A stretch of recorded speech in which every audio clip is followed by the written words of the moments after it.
The 20th century has had a huge impact on the course of our world. These years were some of the bloodiest in recorded history. With two major wars and numerous political, economic, and social changes being made, it is easy to see how the art world would also follow the changing tides of the time. For my brief history of the century, we will begin with the First World War. Referred to as the Great War, it lasted from 1914 to 1918. It was the largest military effort in recorded history up until that point. There are over 41 million recorded deaths, civilian and military, for the 4-year war. Along with the death of many, some mark this time period at what caused the death of traditional ideals in Western media. Many blame this war on nationalism, aggressive colonialism, and the quick advancement of technological industries. The advancement of technology allowed for the conflict to be more deadly than many before it. The use of machine guns, planes, and tanks quickly grew, and so did the casualty rate. Futurists depict humans and machines cohabiting the battlefield. In Gino Severi's 1915 Armored Train in Action, the train and the soldiers are working together. The human are seen as a moving part in the machine. Futurists glorified the use of machinery in war and wanted to celebrate the destruction they could cause.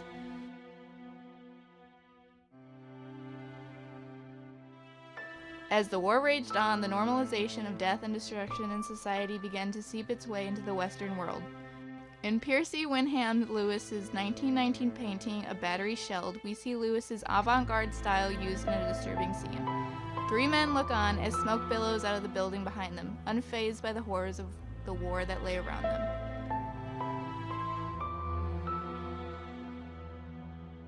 Although we saw a large quantity of art focusing on violence and destruction post-war, some artists strayed far from this focus. The Dadaist movement rejected the reason and logic that was used to justify the war and instead moved away from all reason entirely. Dada was widely diverse in style and execution, only being connected by the mocking attitude of Western norms. In the 1920 sculpture The Spirit of Our Time by Raoul Hausmann, we clearly see a rejection to that of technology in our society. Hausmann is making a statement about us becoming one with machinery and thus emptying of what makes us human. The head has lost any distinguishing features other than the items attached to it, the only things that give it interest.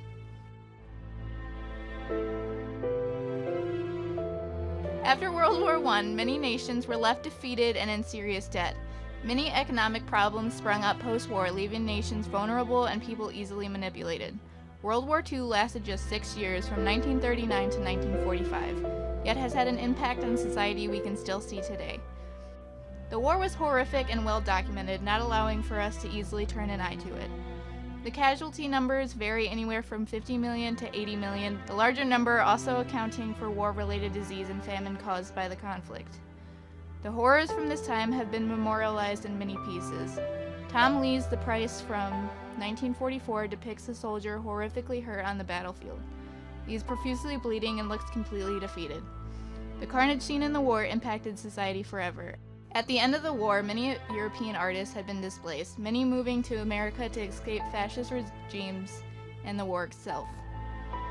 This elevated New York to be a huge center for new and very diverse artistic movements. The time span showed the roots for many huge art movements and styles of the 20th century.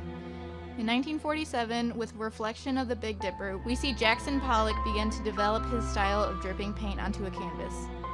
This becomes an iconic style of the abstract expressionist movement. The movement aims to express ideals through the way the materials were placed on the canvas rather than depicting subject matter. Another big name in the movement, Mark Rothko, painted large fields of solid color. Painters who painted in this style were more concerned with paint textures and color rather than scenes. This can be seen in Rothko's No. 6, painted in 1951. With the 1950s came a new international conflict. With the Cold War intensifying, the United States escalated its policies against those who allied with the Soviet Union, pledging military action in 1955. The horrors of the broadly televised war and the presence of a draft created lots of tension in the United States.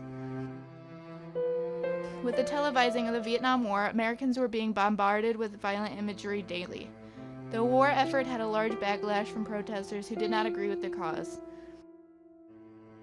With the televising of the Vietnam War, Americans were being bombarded with violent imagery daily. The war effort had a large backlash from protesters who did not agree with the cause. At home, the art scene was rapidly growing and changing, with new artists becoming household names. Pop art became increasingly well-known and popular in the States. Pop art used images in popular culture, be it celebrities, music, or movies, to create works of art. Although much of it consisted of bright colors and fun imagery, some used it to show their distaste for the state of American politics. The 60s and 70s brought in a cry for peace as the war in Vietnam raged on, and another of police violence was being waged at home. Andy Warhol's Race Riot of 1964 shows an image of a protest in 1963 where hoses were turned on the protesters, including children. Because of Warhol's fame and platform, this forced Americans to start discussions on the issue depicted in the image, which was colored red, white, and blue. Another piece which displays the normalization of violent imagery in America is Richard Hamilton's Kansas State photo set from 1970. The screen prints show photos directly of Hamilton's screen TV depicting the lifeless body of a student who just moments before was gunned down. With the U.S. officially pulled out of Vietnam by 1975, society had begun dealing with the repercussions of so much war. We still saw the lasting effects of horrible acts such as the bombing of Hiroshima and Nagasaki in 1945 affecting the art world.